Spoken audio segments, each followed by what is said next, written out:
ruhama'u bainahum, kasih sayang kepada sesama mereka. Ada orang hitam jidatnya gara-gara sholat, ngaji tiap hari di masjid, tahajudnya tiap pekan malam Jumat, tapi tidak ada orang senang di kampungnya. Dia bukan orang baik. Bertetangga, tapi semua tetangganya tidak senang sama dia. Rajin jamaah di masjid, tapi tetangganya tidak senang sama dia. Depan rumahnya bertengkar gara-gara pagar, samping rumahnya bertengkar gara-gara sampah, belakang rumahnya bertengkar gara-gara got. Orang seperti ini bukan orang mulia di sisi Allah. Yang sering membuat kita bertengkar sesama muslim apa? Musik. Orang Jawa bertetangga sama orang Bugis. Orang Jawa senang lagunya apa? Campur sari. Tak ting dung dung tak dung tak dung dung dung. Orang Bugis senang lagu Kacapi. Orang kita bertetangga pakai beli tape baru, TV baru, karena baru, radionya, tape-nya baru, dia kencang-kencangin. Dia bilang, kenapa? Ini tape-tape saya, listrik saya yang bayar, rumah-rumah saya mau kencang, ada urusan apa dengan tetangga? Kata tetangganya, betul, rumah-rumah saya, telinga-telinga saya, pintu-pintu saya, kenapa suara musikmu masuk di pintu saya? Ya, maka orang Islam itu rukun seperti badan ini. Kata Allah dalam Quran, wa'tasimu bihablillahi jami'a wa la tafarraqu. Berpegang teguhlah engkau kepada tali persaudaraan agama Allah dan janganlah engkau bercerai-berai. Ada orang Islam bagus akhlaknya kepada Allah, ibadahnya baik, tapi dia suka memecah persaudaraan. Dia suka mengganggu tetangganya, tumbuhannya mengganggu tetangga. Dia pelihara pohon tapi dia tidak peduli dengan daun-daun sampahnya mengganggu tetangganya. Dia bukan orang yang baik. Dalam Islam, jangankan pagarmu, tumbuhanmu saja kalau menyeberang ke tetanggamu, itu tidak boleh. Bapak tanam mangga, daun mangga dan rantingnya menyeberang ke pagar tetangga. Misalnya ini pagar, nah rantingnya bapak, mangganya nyebrang pagar. Maka yang pagar menyeberang ini buah pohon ranting dan ada buahnya, buahnya halal untuk tetangga. Halal untuk tetangga. Ada yang tanya, Ustadz, bagaimana kalau bininya tetangga? Nyebrang pagar, Ustaz. Ah, itu kada halal. Bujur. Ya. Betapa pentingnya persaudaraan ini, maka Nabi mengibaratkan orang Islam itu seperti badan ini. Coba tengok badan kita. Lihat badan kita, Bu. Tangan kanan gatal tanpa disuruh kiri yang garuk. Ya toh? Tangan kiri yang gatal tanpa diundang kanan yang garuk. Gatal dua-duanya kerjasama. Ya toh Ibu? J. Jalan malam-malam tahan tuh kakinya, duk.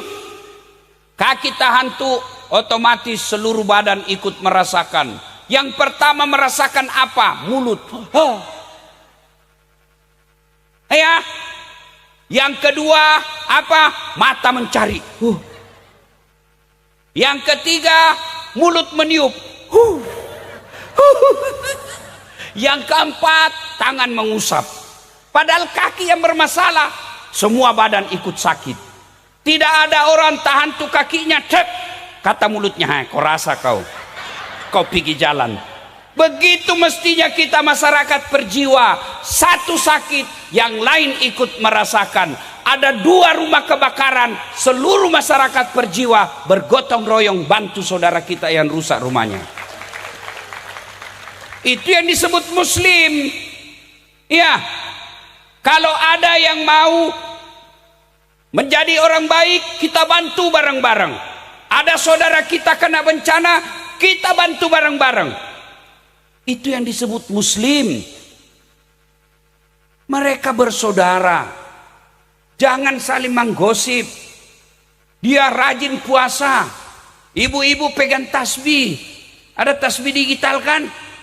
Ada. Sayangnya tangannya pegang tasbih, mulutnya menggosip. Dia tidak gosip mulutnya, tapi matanya menyel. Engkau ketawa, kau semua pelakunya. Iya. Dia pegang tasbih. Subhanallah. Subhanallah. Ya. Ini gosip menyebabkan putus persaudaraan. Lewat orang kau gosip, dia tidak bisa lawan kamu, tapi apa? Dia mulai menjauh. Dan orang yang tukang gosip, jauh rezekinya. Ustadz, kenapa hidup saya susah? Kau tukang gosip. Ya. Apalagi yang bisa memecahkan persaudaraan kita? Politik. Bu. Jangan percaya janji-janji politik. Pret. Pilih saya, sama-sama bubuhan Banjar. Ada masalahmu, ini kartu nama saya. Kau telepon saya aktif 24 jam. Sudah terpilih, dia ganti nomor HP-nya. Ada begitu di sini? Ada? Kau salah, kenapa kau pilih? Ya. Maka orang Islam itu, siapa yang suka bermusuhan, meskipun ibadah kepada Allah baik, yang kita sebut dengan hablum minallah, tapi hablum minannasnya rusak, maka di akhirat dia nanti rugi. Nanti akan ditanya, kau mengaku Islam, tapi kenapa tetanggamu kau serobot tanahnya? Kau mengaku Islam, kenapa tetangga sawamu kau ambil pematangnya? Kamu mengaku Islam, kenapa sawit tetanggamu kau ambil? Orang Islam, dia rukun, damai, tidak saling mengganggu. Politik, mau pilkades, pilcaleg, pilkada, pilpres, boleh berbeda pilihan, tapi jangan bercerai-berai. Ya, pilpres sudah selesai, sudah tidak ada lagi 01, 02, 03. Nah,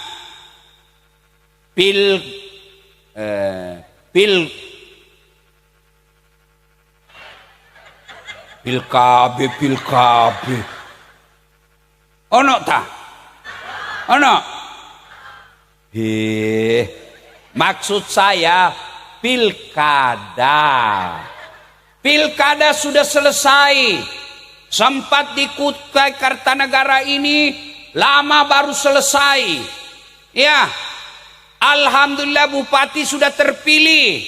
Wakil bupati sudah terpilih. Maka sedulur-sedulur jangan bercerai, jangan bertengkar, jangan bermusuh. Mereka yang mau jadi bupati, kalian bertetangga bermusuhan. Memangnya kalau kau ada utangmu dia bayarkan kamu? Ya. Jangan berpecah belah. Kekuatan kita orang Islam ada pada persatuan.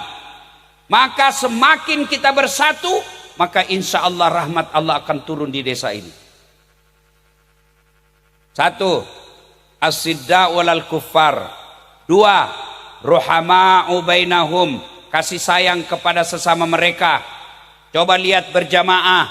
Bagaimana kompaknya kita berjamaah. Meskipun bahasa kita beda, meskipun suku kita beda, tapi begitu salat berjamaah, bahasa kita sama. Allahu Akbar. Ya toh? Ya. Coba bayangkan kacaunya dalam masjid berjamaah kalau pakai bahasa masing-masing. Yang jadi imam orang Arab, dia takbir pakai bahasa Arab. Allahu Akbar. Makmum datang bubuhan Banjar. Dia takbir pakai bahasa Banjar. Allah ganal bujur. Datang pula saudara kita orang Kutai. Dia takbir pakai bahasa Kutai. Allah pore beneh. Datang saudara kita orang Bugis, dia takbir pakai bahasa Bugis. Pungallahu ta'ala malopo. Datang saudara kita orang Padang, penjual nasi Padang, dia takbir pakai bahasa Padang. Allah nan gadang. Terakhir saudara kita dari Jakarta, dia takbir pakai bahasa anak gaul Jakarta. Allah gede banget gitu loh. Ya, kacau kan? Orang Islam kita bersaudara. Persaudaraan dalam Islam melebihi persaudaraan antar bangsa dan suku. Malam ini alhamdulillah ada saudara kita dari Vietnam. Itu Ustadz Halim. Ini kalau di Indonesia ketua MUI yang memberikan stempel-stempel halal di Vietnam, tapi mukanya muka Indonesia. Ya, kalau ndak percaya nanti ajak bahasa Vietnam. Ya, Pak. Ustadz itu alumni dari Madinah. Kita bersaudara. Mereka datang ke sini tidak merasa tamu, tapi datang sebagai saudara. Itulah Islam.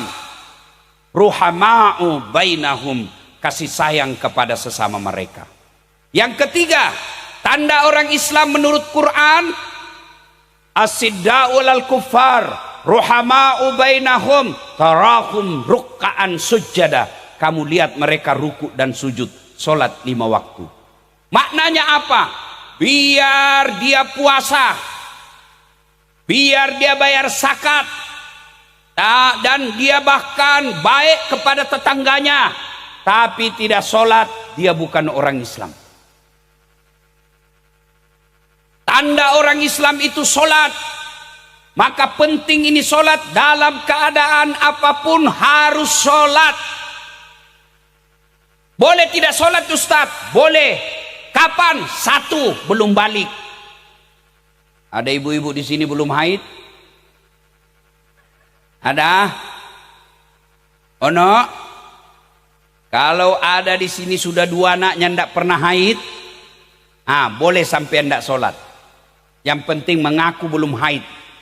Atau ada bapak-bapak di sini belum pernah mimpi basah, boleh tidak sholat. Kenapa? Belum balik. Yang kedua, boleh tidak sholat, hilang ingatan. Gila. Kenapa sampai tidak sholat? Gila aku boleh tidak sholat. Iya. Ada orang gila di sini? Tidak mungkin kau hadir di sini kalau gila. Yang ketiga, boleh tidak sholat dalam tekanan paksaan terancam jiwa. Dijajah sama Belanda, datang Belanda, Herbert Gomez, ini orang Irlander. Kalau kau sholat saya tembak kepalamu. Boleh tidak sholat. Kenapa? Terancam jiwa. 4, boleh tidak sholat dalam apa? Lupa. Kenapa tidak sholat? Lupa rek. Lali rek. Mana lali? Kau sudah bilang lali, kau sudah ingat. Selain itu wajib sholat. Ustadz, saya tidak bisa kena air. Tayamum. Tayamum. Saya tidak bisa berdiri Ustadz. Duduk. Tidak bisa duduk. Baring. Tidak bisa baring. Sholat pakai isyarat. Matamu saja kasih goyang begini. Allahu Akbar. Sami Allahu liman. Jangan ketawa, saya serius. Belum juga tidak bisa begitu Ustaz. Kau sholat dalam hati. Maknanya apa? Semua bacaannya kau baca dalam hati. Masih juga tidak bisa Ustaz. Ambil kain putih, bungkus, bawa di kubur. Apa alasanmu tidak mau sholat? Apa? Ini ibu-ibu ini banyak tidak sholat gara-gara jilbab. Kalau ada pengantin, jilbab sakaratil maut, diguling-guling. Ada kayak pohon-pohon di sini. Ada juga jepitannya sini. Roknya sempit, maka dia jalanlah begini. Beleng-beleng. Ya, ibu ketawa karena semua kelakuan ibu ini kan. Ini ibu-ibu juga banyak tidak sholat kalau selesai haid. Kenapa belum sholat? Kata suaminya, Bu, kenapa belum salat, Bu? Belum bersih, Pak. Masih ada sedikit-sedikit. Kamu bohong toh? Apa bohong? Saya kasih lihat kok, Pak. Ini semua pelakunya ini semua. Nah, sedulur-sedulur, piye kabare? Api, sampean merantau dari Jawa, cari apa di sini? Dari dunia. Merantau dari Jawa, dari Sulawesi, dari Sumatera, dari Papua, datang ke sini cari dunia. Iya toh? Tapi tidak mungkin dunia dalam genggamanmu kalau dunia kau tinggalkan yang punya dunia. Siapa yang punya dunia? Siapa yang punya dunia? Yakin? Bagaimana duniamu dalam genggaman kalau yang punya dunia kau jauhi? Ustadz, kenapa banyak utangku? Kau karena serajin ngutang. Iya. Ustadz, kenapa suamiku cerewet? Ada yang suaminya cerewet? Terbalik, istri yang cerewet. Saya yakin di sini istri yang baik-baik semua, alhamdulillah. Ya, ibu, mau gampang masuk surga? Mau? Taati suamimu. Suami saya jelek, ya jodohmu. Bu, Pak, mau baik dunia, pacari yang punya dunia. Caranya, sholat perbaiki. Ada Pak Dewan di sini. Ketua Dewan. Saya datang ke Tenggarong. Sampai Tenggarong saya telepon beliau. Tabe Pak Dewan. Ustaz, apa kabar? Baik, saya lagi di Tenggarong ini. Apa kabar Ustaz? Saya mau keliling-keliling cari bubuhan Bugis. Tapi ulun kada ada mobil. Kata Pak Dewan, waduh, saya lagi di Jakarta. Tapi jangan cemas Pak Ustaz. Pak Dewan telepon ajudannya beliau. Ajudan, siap. Itu ada Ustadz Dasat di Tenggarong. Beliau butuh mobil. Kau bawakan mobil yang baru, yang bagus. Jangan lupa full tangki, bensinnya full. Yang paling penting kasih juga pembeli oleh-oleh. Contoh. Ini biar contoh cemburu juga.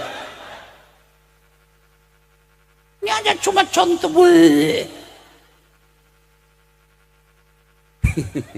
Ojo lali rek. 30 menit kemudian datang ajudannya Pak Dewan. Pak Ustadz, ini ada kiriman mobil dari Pak Ketua. Bensin sudah full, ada sopir, ini juga ada titipan pembeli oleh-oleh. Contoh. Selesai urusan saya soal mobil. Kenapa? Saya akrab sama yang punya mobil. Sebaliknya, ada datang dari Sulawesi. Tidak pernah ketemu sama Pak Ketua. Tidak pernah kenalan. Tidak pernah dilihat wajahnya. Tidak pernah dengar namanya. Landing di Balikpapan. Dia telepon Pak Ketua. Pak Ketua izin. Ya, siapa ini? Saya. Ini dari Makassar. Boleh pinjam mobilnya?